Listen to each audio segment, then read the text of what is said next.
ഇത് നമ്മുടെ ഇന്നത്തെ വിഷയം ഫെമിനിസത്തെ കുറിച്ചാണ്. ഇപ്പോൾ നമ്മൾ സംസാരിക്കുമ്പോൾ ഈ ഫെമിനിസം എന്ന് പറയുന്ന ഒരു വാക്ക് തന്നെ നമ്മൾ കേൾക്കുന്നത് കഴിഞ്ഞ കുറച്ചു കാലങ്ങളായിട്ടാണ്. എന്താണ് ഈ ഫെമിനിസ്റ്റ്? ഈ ഫെമിനിസത്തെ കുറിച്ചുള്ള അഭിപ്രായം? അതിനൊരു ഫെമിനിസ്റ്റ് ആണ്. ഞാൻ ഫെമിനിസ്റ്റ് ആണ്. ഞാൻ വിശ്വസിക്കുന്ന എല്ലാ സ്ത്രീകളും ഫെമിനിസ്റ്റ് ആണെന്നാണ് ഞാൻ വിശ്വസിക്കുന്നത്. എന്താണ് ഈ ഫെമിനിസം എന്നതുകൊണ്ട് ഉദ്ദേശിക്കുന്നത്, അല്ലെങ്കിൽ സ്ത്രീകൾ ഫെമിനിസ്റ്റുകൾ ആകണമെന്ന് ഉദ്ദേശിക്കുന്നത് കൊണ്ട് എന്താണ്? അതായത് നമ്മുടെ സമൂഹത്തിൽ ഫെമിനിസ്റ്റുകൾ വേണം എന്നാണ് എൻ്റെ അഭിപ്രായം. കാരണം ഇപ്പോഴും കുറെ തെറ്റിദ്ധാരണകളുണ്ട്. ഫെമിനിസം എന്ന് പറഞ്ഞാല് പുരുഷന്മാരുടെ മേളിൽ വരുന്ന ഒരു ചിന്താഗതിയാണ്, അല്ലെങ്കിൽ ഒരു കൺസെപ്റ്റ് ആണെന്നൊരു ചിന്താഗതിയാണുള്ളത്. കുറെ അധികം ആളുകളുടെ ചിന്താഗതി അങ്ങനെയാണ്. ഇവള് ഫെമിനിസ്റ്റ് ആണ് അങ്ങനെ പറഞ്ഞു കഴിഞ്ഞാല് എന്തോ ഭയങ്കര കുറ്റമായിട്ടാണ്, ഒരു ബേർഡൻ ആയിട്ടാണ് ആളുകൾ കാണുന്നത്.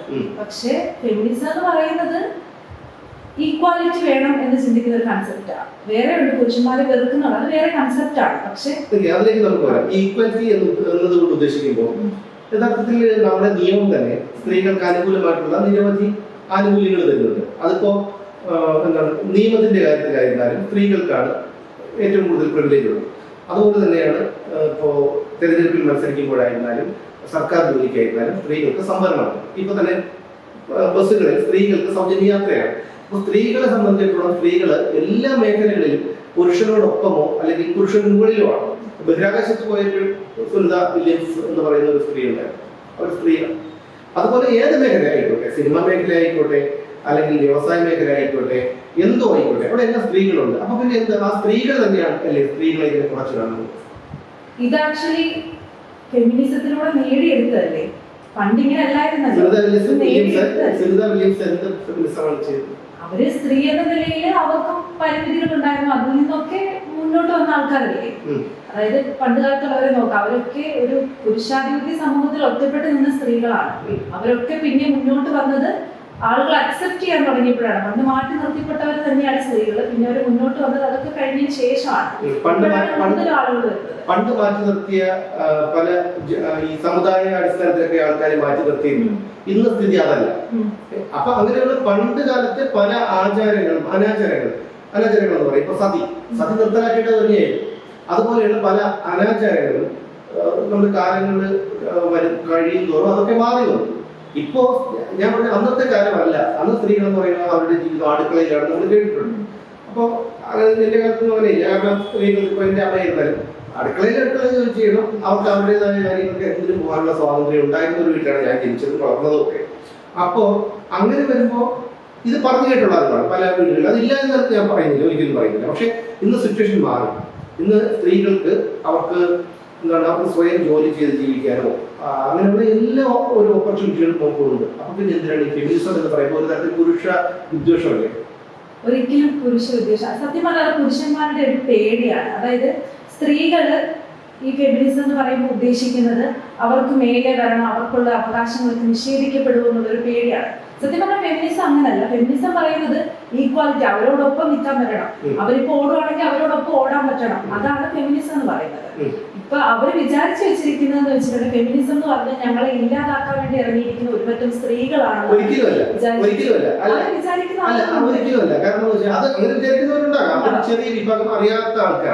അതും മെയിൻ ആയിട്ട് പറഞ്ഞാൽ സോഷ്യൽ മീഡിയയിൽ കുറെ അധികം സ്ത്രീകളുണ്ട്. പുരുഷന്മാർക്കെതിരെ വെറുപ്പും വിദ്വേഷവും ഒക്കെ പ്രസംഗിക്കുന്ന കുറെ ആൾക്കാരുണ്ട്. അവരെ കണ്ടിട്ടാണ് ഫെമിനിസം ഇതാണെന്ന് തെറ്റിദ്ധരിച്ച് വെച്ചിരിക്കുന്ന കുറെ അധികം ആൾക്കാരുണ്ട്. പക്ഷെ ഫെമിനിസം അതല്ല. ഫെമിനിസം എപ്പോഴും പറയുന്നത് ഈക്വാലിറ്റി പറയുന്നതാണ് ഫെമിനിസം. എന്റെ മനസ്സിൽ ഫെമിനിസം അതാണ്. ഇപ്പം പുരുഷൻ ജോലിക്ക് പോകുന്നുണ്ടെങ്കിൽ ഞാനും ജോലിക്കോ, അല്ലെങ്കിൽ ഇത് സത്യം പറഞ്ഞാൽ പുരുഷന്മാർക്ക് കൂടുതൽ ഗുണം കിട്ടുന്ന കാര്യമല്ലേ. കാരണം അവര് ജോലിക്ക് പോകുന്നു, സ്ത്രീകളും ജോലിക്ക് പോകണം എന്ന് പറയുന്നു. അപ്പൊ എല്ലാ ഭാരങ്ങളും അവരുടെ ചുമലിൽ നിന്ന് എടുത്ത് നമ്മൾ ഷെയർ ചെയ്യുകയല്ലേ ചെയ്യുന്നത്. അപ്പൊ അവർക്കത് കൂടുതൽ ഉപകാരപ്പെടുന്ന കാര്യമല്ലേ. അല്ലാണ്ട് അവര് ഫെമിനിസ്റ്റുകൾ എന്നുള്ള വാക്കുകൾ കേൾക്കുമ്പോൾ ഫെമിനിസ്റ്റുകൾ നമ്മുടെ ചാനൽ ചർച്ചകളിലൊക്കെ ഈ ഫെമിനിസ്റ്റുകളെ പല അത്തരം സബ്ജക്റ്റുകൾ ചർച്ച ചെയ്യുമ്പോൾ ഫെമിനിസ്റ്റുകളെ കുറിച്ചുകൊണ്ട് നിൽക്കാറുണ്ട്. ആ ഫെമിനിസ്റ്റുകളുടെ കാണുമ്പോൾ തന്നെ നമുക്കറിയാം, അതായത് അവരുടെ ഒരു വസ്ത്രധാരണ രീതി, അത് സ്വാതന്ത്ര്യമുണ്ട് കേട്ടോ, ഞാൻ ഒരിക്കലും അത് എതിർക്കുകയല്ല പറയുന്നത്. പക്ഷെ അവരുടെ വസ്ത്രധാരണ രീതി, അവരുടെ മേക്കപ്പ്, അത് എന്തുകൊണ്ടോ അല്ല, വീണ്ടും ആവർത്തിച്ച് പറയുന്നു, അത് തെറ്റാണെന്ന് പറയുന്നില്ല. അവർക്ക് ശരിയെന്നുള്ളതൊന്നും അവർ ചെയ്യുന്നു. അപ്പൊ അത് തെറ്റാണ്. അപ്പൊ ഇവരെല്ലാം ഒരേ രീതിയിലുള്ള ആൾക്കാരാണ്. എന്ന് മാത്രമല്ല പുരുഷന്മാരോട് ഇവിടെ തന്നെ ഇവിടെ നടി ആക്രമിച്ച കേസിൽ വളരെ ചാനൽ ചർച്ചകളിൽ പങ്കെടുത്ത് ഇതിൽ ഈ ആരോപണ വിധേയരായ സിനിമാ നടനെതിരെ പ്രസംഗിച്ച ഒരു സ്ത്രീയുണ്ട്.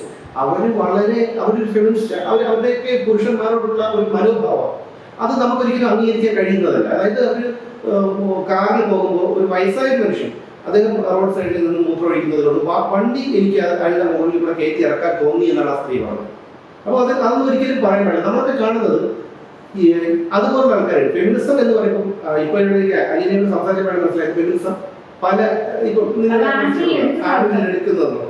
പക്ഷെ ഇങ്ങനെയുള്ള ആൾക്കാർ നോക്കൂ, ഈ ഫെമിനിസം എന്ന് പറയുമ്പോൾ ഞാൻ അലിനെ അല്ല പറയുന്നത്, ഞാൻ എന്റെ മനസ്സിൽ കണ്ടിരുന്ന അല്ലെങ്കിൽ ഈ ചാനൽ ചർച്ചകൾ വരുന്ന ഇപ്പൊ പൊതുസമൂഹത്തിൽ ഫെമിനിസ്റ്റുകളാണ് എന്ന് പറഞ്ഞുകൊണ്ട് സ്വയം നിൽക്കുകയും ചിലരൊക്കെ അതിനൊരു അവരോധിച്ചു കൊടുക്കുകയും ചെയ്തില്ല.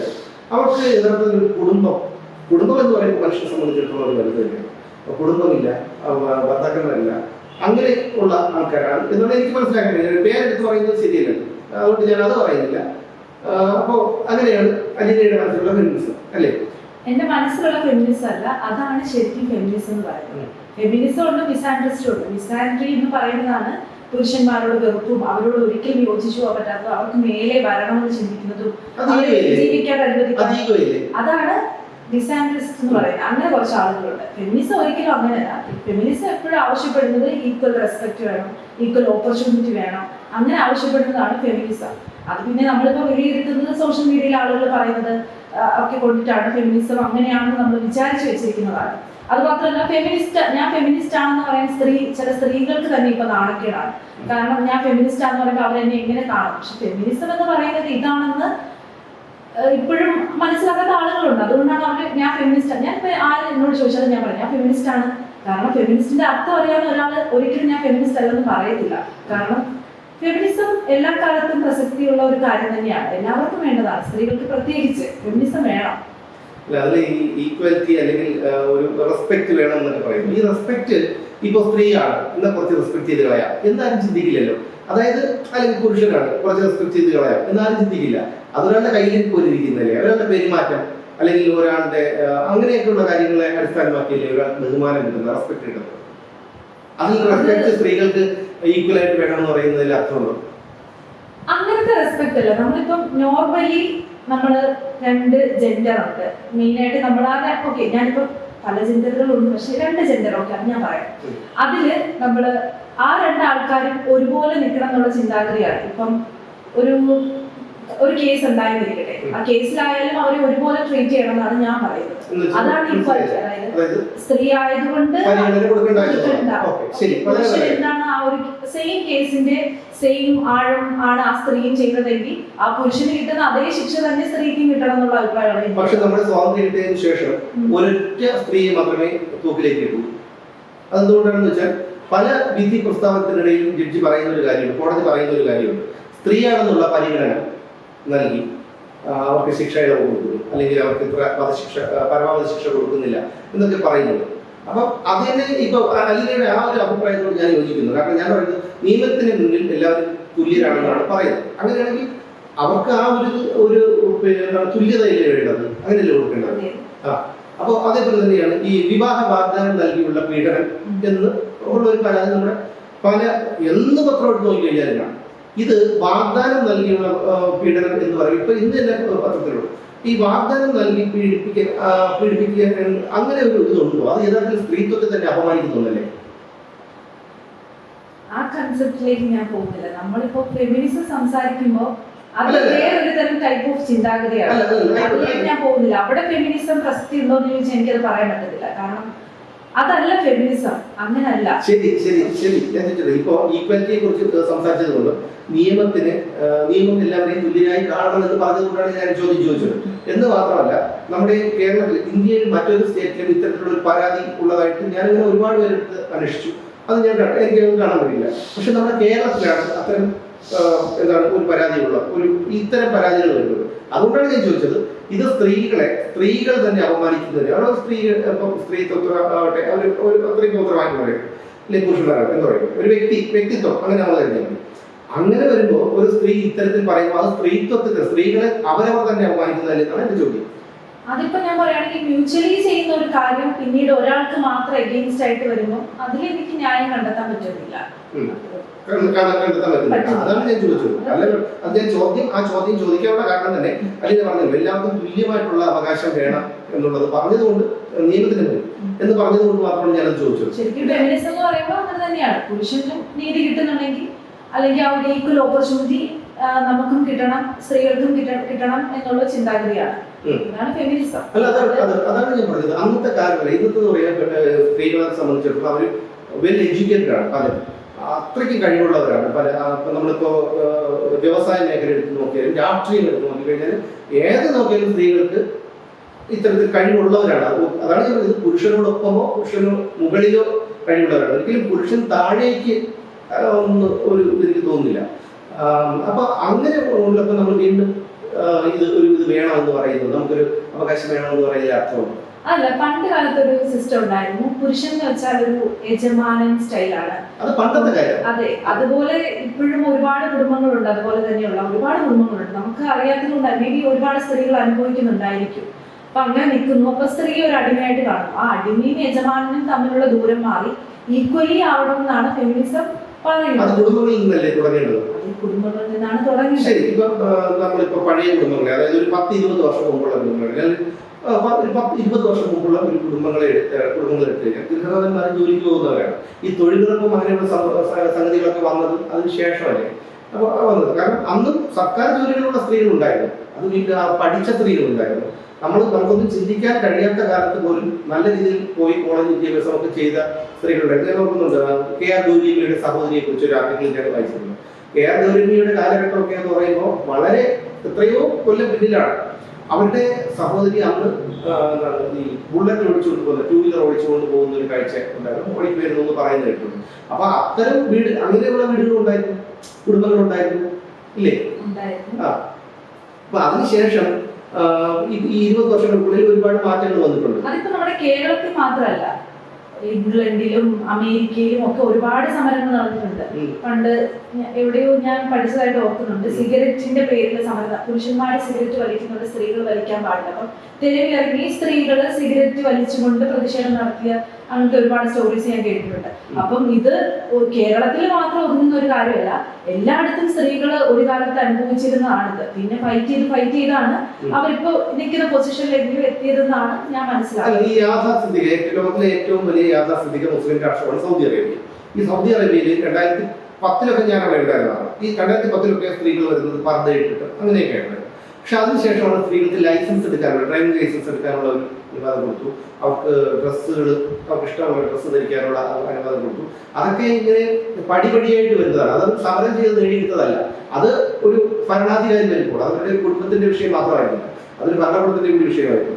അവരുടെ ഒരു ഇതുപോലെ ഒരു ഭരണാധികാരി, പുരോഗമന ചിന്താഗതിയുള്ള ഒരു ഭരണാധികാരി വരുമ്പോൾ അവരത് മാറ്റും. പക്ഷേ ഇവിടെ കുടുംബത്തിൽ അങ്ങനെയല്ലല്ലോ.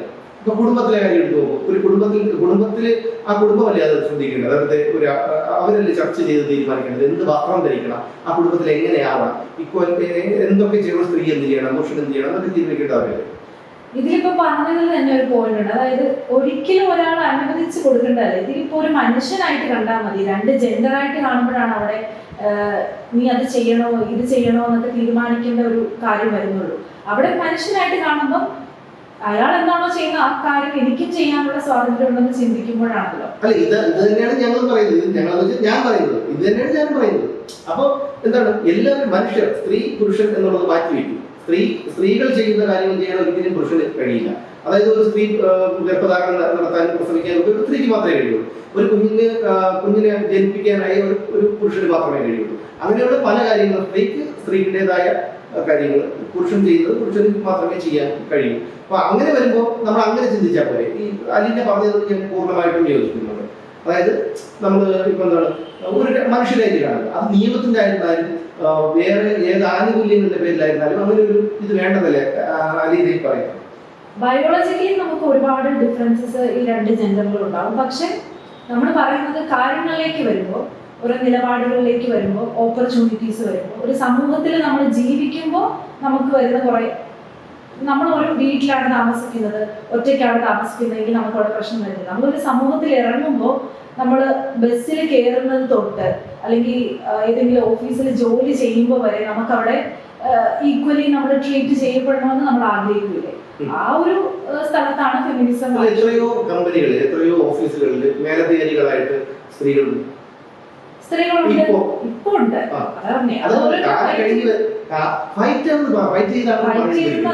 ഇപ്പം അവർക്കും ഉണ്ടായിരിക്കും ആദ്യകാലത്ത് വീട്ടിൽ നിന്നൊക്കെ എതിർപ്പുണ്ടായിരിക്കും, ജോലിക്ക് പോകണ്ട അങ്ങനെയൊക്കെ ഉണ്ടായിരുന്നിരിക്കും പണ്ടത്തെ സ്ത്രീകൾക്ക്. പിന്നെ ഒരു സ്ത്രീ തുണിഞ്ഞ് ഇറങ്ങിയിട്ടാവുമല്ലോ അതിന്റെ പിന്നാലെ ഒരുപാട് പേര് അത് കണ്ട് ഇൻസ്പിറേഷൻ ചെയ്തിട്ട് പിന്നെ അങ്ങനെ വന്നിട്ടുണ്ടാവുക. അല്ല, അങ്ങനെ ഞാൻ കരുതുന്നില്ല. കാരണം ഉണ്ടായിരിക്കാം. കാരണം ചിലർക്ക് അനുഭവങ്ങൾ ഉണ്ടാകുമ്പോൾ അത്തരത്തിലുള്ള ദുരനുഭവം ചിലർക്ക് അവർക്ക് തോന്നാം, എന്തുകൊണ്ട് എനിക്ക് അങ്ങനെ ഒരു പോസ്റ്റ്, എനിക്ക് ഒരു യോഗ്യത ഉണ്ടായിരുന്നു, എന്തുകൊണ്ട് എനിക്ക് അങ്ങനെ ഒരു പോസ്റ്റ് കിട്ടുന്നില്ല എന്നൊരു ചിന്ത അവർക്ക് ഉണ്ടായതുകൊണ്ട് അവരതിനെ ഫൈറ്റ് ചെയ്യാനാണെങ്കിൽ ചിലപ്പോൾ നേടിയതായിരിക്കാം. അതൊരിക്കലും ഇല്ല എന്ന് ഞാൻ പറയുന്നില്ല. പക്ഷേ ഈ ആത്യന്തികമായി പറയുമ്പോൾ എന്താണ്, പുരുഷൻ സ്ത്രീ എന്നൊരു കോൺസെപ്റ്റ് എല്ലാം മാറ്റി വെച്ചിട്ട് അതൊരു തൊഴിൽ സ്ഥാപനമായിരുന്നാലും എന്തായിരുന്നാലും ഇപ്പൊ കുടുംബത്തിൽ ഞാൻ ചോദിച്ചോട്ടെ, ഇപ്പം കുടുംബത്തിൽ പുരുഷൻ ഒരു കാര്യം ചെയ്യാം, ഇപ്പോ തുല്യത വേണം, പുരുഷൻ അടുക്കള പണിയായിരിക്കും, സ്ത്രീ വേറെ മറ്റു ജോലികൾ ചെയ്യാം എന്ന് നമ്മുടെ കുടുംബത്തിൽ ആരെങ്കിലും കരുതും? അങ്ങനെ കരുതാത്തതല്ലേ പ്രശ്നം. അതിപ്പോ പുരുഷനാണെങ്കിൽ ചെയ്തൂടെ? അടുക്കള പണി ചെയ്യുന്നത്ര വലിയ മോശമാണോ? അല്ലല്ലോ, ചെയ്യാം ചെയ്യാം, അതിലൊരു തെറ്റുമില്ല. അതിപ്പം അതിപ്പോ എന്താ, ഇപ്പൊ സ്ത്രീകളും ജോലിക്ക്, പുരുഷന്മാര് മാത്രം ജോലിക്ക് പോട്ടെ, സ്ത്രീകൾ വീട്ടിലിരുന്ന് ഫുഡ് ഉണ്ടാക്കട്ടെ, അങ്ങനെ ചിന്തിക്കുന്നതിന് പകരം ഷെയർ ചെയ്യുക. അതായത് ഞാനും ജോലിക്ക് പോവാം, നിങ്ങളും ജോലിക്ക് പോവുക, നമ്മൾ ഒരുമിച്ച് ഫുഡ് ഉണ്ടാക്കുന്നു, ഒരുമിച്ച് കഴിക്കുന്നു, ഷെയർ ചെയ്യുക. അത് കുറച്ചും കൂടി ഭാരം തോളിൽ നിന്ന് ഇറങ്ങി കിട്ടുമല്ലേ ചെയ്യുന്നത്. ഞാൻ ജോലിക്ക് പോകുന്നത് കൊണ്ട് നീ വീട്ടിലെ പണിയൊക്കെ ചെയ്യണമെന്ന് പറയാം, അത് കുറച്ച് ക്രൂരതയല്ലേ. അതിപ്പം നമ്മൾ ഷെയർ ചെയ്യുന്നില്ലല്ലേ അത്. അപ്പം ഒരു നിസ്സാര പണി, അടുക്കള പണി എന്ന് പറയുന്നത് ഒരിക്കലും നിസ്സാരമായിട്ടുള്ള കാര്യമൊന്നുമല്ല. അത് ഷെയർ ചെയ്യുന്നതാണ് കുറച്ചും കൂടി അല്ലേ. സ്വാഭാവികമായിട്ട് നമ്മൾ പഴയ കുടുംബങ്ങളെ, അല്ലെങ്കിൽ ഇപ്പൊ തന്നെ എത്രയോ കുടുംബങ്ങളിൽ സ്ത്രീകൾ ജോലിക്ക് പോകാത്തവരുണ്ട്. ജോലിക്ക് പോകാത്തവർ മടിയായിട്ടല്ല അവർ പറയുന്നത്. കാരണം ഇന്ന് പഴയ സ്ത്രീകളെ പോലെ അവർക്ക് വീട്ടിൽ അടച്ചിട്ടിരിക്കാൻ താല്പര്യമില്ല. അത് ശരിയുമല്ല, അതിനോട് ഞാൻ പൂർണ്ണമായിട്ട് യോജിക്കുന്നു. അത് ശരിയുള്ള ഒരു കാര്യമില്ല. അവർക്ക് അവരുടേതായ കാര്യങ്ങൾ ചെയ്യാം, അവർക്ക് ഇപ്പോൾ പല കാര്യങ്ങൾ ചെയ്യാം. പണ്ടാണ് അതിന് വിലക്കുണ്ടായിരുന്നത്. അന്നത്തെ സമയത്ത് ഇപ്പോൾ പുരുഷൻ ജോലിക്ക് പോകണം, അത് കൂലിപ്പണിയായിരുന്നാലും സർക്കാർ ഉദ്യോഗമായിരുന്നാലും സ്വകാര്യ മേഖലയിൽ ജോലിയായിരുന്നാലും ശരി, ആ പുരുഷൻ ജോലിക്ക് പോയി കൊണ്ടുവരുന്ന വരുമാനം ഉണ്ടെങ്കിൽ മാത്രമേ വീട് മുന്നോട്ട് പോകുള്ളൂ. ആ സമയത്ത് അത്തരത്തിലുള്ള കാര്യങ്ങളൊക്കെ ഉണ്ടായിരുന്നു. അതിപ്പോ മാറി വരികയില്ല. മാറി വരുമ്പോൾ പിന്നെ അങ്ങനെ ഒരു ഫെമിനിസത്തിന്റെയോ അല്ലെങ്കിൽ ഫെമിനിസ്റ്റ് അങ്ങനെയൊക്കെ എന്തെങ്കിലും ആവശ്യം വരുന്നില്ല. ആവശ്യം വരുന്നില്ല, അതെപ്പോഴും ആവശ്യമുള്ള ഒന്നാണ്. നമുക്ക് എവിടെയെങ്കിലും ഒക്കെ നമുക്ക് അത്രയും സൊസൈറ്റി അത്രയും മാറിയിട്ടൊന്നുമില്ല. നമുക്ക് എവിടെയെങ്കിലും ഒക്കെ ഫെമിനിസം നമുക്ക് എവിടെയെങ്കിലും ഒക്കെ ആവശ്യം. അത് എല്ലാ മേഖലകളിലും ഉണ്ടല്ലോ. ഒരു മേഖലയിലും പൂർണ്ണമായിട്ടുള്ള ഒരു മാറ്റം ഇതുവരെ വന്നിട്ടില്ല. അത് കാലഘട്ടങ്ങളായി മാറി വരുന്നതാണ്. ഇത് ഈ ഫെമിനിസം, ഫെമിനിസ്റ്റ് ഇതൊക്കെ കേൾക്കുമ്പോൾ സ്വാഭാവികമായിട്ട് ഞാൻ നേരത്തെ പറഞ്ഞ ഇപ്പം അലീനെ ഞാൻ ആദ്യമായിട്ടാണ് ഇത്തരത്തിലുള്ള ഒരു ഫെമിനിസത്തെ കുറിച്ചുള്ള ഒരു വിശദീകരണം ഞാൻ കേൾക്കുന്നത്. ഞാൻ അതിനെ അംഗീകരിക്കുകയും ചെയ്തു. പക്ഷേ എനിക്ക് ഇതുവരെ അലീനോട് സംസാരിക്കുന്നത് വരെ ഇതിന് മുമ്പുള്ള ഒരു ഫെമിനിസത്തെ എനിക്ക് അംഗീകരിക്കാൻ കഴിഞ്ഞിരുന്നില്ല. കാരണം ഒരു കാരണവശാലും നമുക്ക് അംഗീകരിക്കാൻ കഴിയാത്ത കാര്യങ്ങളാണ് അവർ പറഞ്ഞുകൊണ്ടിരുന്നത്. എന്ന് മാത്രമല്ല അവരുടെ ഒരു പുരുഷന്മാരോടുള്ള ഒരു പാത, അത് ഈ ഒരു ചാനൽ ചർച്ചകൾ എടുത്ത് നോക്കും, അവർക്ക് സംസാരിക്കുന്നത് മുഴുവൻ പുരുഷനെ തിരിച്ചേടെ. അപ്പൊ സ്വാഭാവികമായിട്ട് നമ്മളൊന്നും ചെയ്യുന്നില്ല. പിന്നെ നമ്മളെടുത്ത് ഈ വൈരാഗ്യം കാണിക്കുന്നത്, നമ്മളൊരു മോശക്കാരനായിട്ട് എന്നൊക്കെ നമുക്ക് കരുതുന്ന വരുന്നുണ്ട്. അപ്പൊ ഈ ഫെമിനിസ്റ്റുകളെ കണ്ട് ഞങ്ങളെന്തോ ഇങ്ങനെയൊക്കെ നടന്നു കഴിഞ്ഞാൽ നമുക്കൊരു വിലയുണ്ടാവും, അല്ലെങ്കിൽ അത് ഇങ്ങനെ നടക്കുന്ന ഒരു ഡിഫറെന്റ് ആയിട്ടുള്ള ഒരു കാര്യമാണ് അന്ന് കരുതി അതിലൂടെ ആകർഷിക്കപ്പെടുന്ന കൗമാര കാര്യങ്ങളായിട്ടുള്ള കുട്ടികളില്ലേ, അത് തെറ്റായിരുന്നു.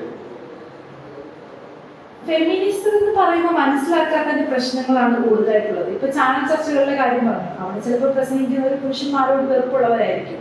അങ്ങനെയുള്ളവര് ഫെമിനിസം ആണോ പറയുന്നത് എന്നുള്ളതാണ് സംശയമുള്ളത്. അവർ ചിലപ്പോൾ മിസാൻഡ്രിസ്റ്റ് ആവും, ചിലപ്പോൾ ഫെമിനിസ്റ്റ് ആവത്തില്ല. പുരുഷന്മാരോട് വെറുപ്പുള്ളവരാണ്, അല്ലെങ്കിൽ പുരുഷന്മാരെ ഒരിക്കലും അംഗീകരിക്കാൻ പറ്റാത്തവരാണ് മിസാൻഡ്രിസ്റ്റ് എന്ന് പറയുന്ന ചില വിഭാഗത്തിലുള്ള ആൾക്കാർ. ഫെമിനിസം വേറെ, രണ്ടും രണ്ട് പ്രസ്ഥാനമാണ്, രണ്ടും രണ്ട് കൺസെപ്റ്റാണ്. അത് മനസ്സിലാക്കാത്തതിന്റെ ഒരു ബുദ്ധിമുട്ടാണ് നമ്മുടെ സമൂഹത്തിലുള്ളത്. ഇപ്പൊ ഫെമിനിറ്റി എന്ന് വിളിക്കുന്നത് ഭയങ്കര ആക്ഷേപമായിട്ട് കാണുന്ന ആൾക്കാരുണ്ട്. ഞാനതല്ല എന്ന് പറയുന്ന ആൾക്കാരെ ഞാൻ കണ്ടിട്ടുണ്ട്. നീ ഫെമിനിറ്റി ആണെന്ന് പറയുമ്പോൾ ഞാനതല്ല എന്ന് പറഞ്ഞ് മാറി നിൽക്കുന്ന ആൾക്കാരുണ്ട്. ഫെമിനിസം എന്ന് പറയുന്നത് സ്ത്രീകളെ സംബന്ധിച്ച് ഈക്വാലിറ്റി വേണമെന്ന് പറയുന്ന ഒരു പോയിന്റ്. മിസാൻഡ്രിസ്റ്റ് വേറെ ആൾക്കാർ, നമുക്ക് ആൾക്കാരെ എനിക്കറിയാം. അപ്പോൾ തീർച്ചയായിട്ടും ഞാൻ അലീനയുടെ ഈ ഭാഗത്തോട് ഞാൻ പൂർണ്ണമായിട്ടും യോജിക്കുന്നു. കാരണം വെച്ചാൽ ഈ ഫെമിനിസം എന്നൊക്കെ പറയുമ്പോൾ നമ്മൾ കണ്ടതും കേട്ടതും ഒക്കെ ഇവരെ പോലുള്ള ആൾക്കാരെയാണ്. അപ്പൊ അതുകൊണ്ട് അതിൽ സ്വാഭാവികമായിട്ട് നമുക്കും സ്ത്രീകളോട് ഒരു അകർച്ച ഉണ്ടായിരുന്ന അകൽച്ചയുണ്ടായിട്ടുണ്ട്, അകൽച്ചയാണ്. കാരണം എന്ന് വെച്ച് കഴിഞ്ഞാൽ അതെന്തിനാണ് ഇവർക്ക് അങ്ങനെ ആ രീതിയിലാണ് നമ്മൾ ചിന്തിച്ചിരുന്നത്. പക്ഷെ ഈ യഥാർത്ഥ ഫെമിനിസം എന്ന് പറയുമ്പോൾ ഇങ്ങനെയാണ്, ഇങ്ങനെയും ചിന്തിക്കുന്നവരുണ്ട് എന്ന് എനിക്കിപ്പോഴാണ് മനസ്സിലായത്. പക്ഷെ അതിനോട് ഞാൻ പൂർണ്ണമായിട്ട് യോജിക്കുന്നതാണ്. എന്റെ ഫെമിനിസം ഇതാണ്. എന്തായിരുന്നാലും നിങ്ങൾക്ക് മറ്റൊരു വിഷയമായിട്ട് വീണ്ടും പറയാം.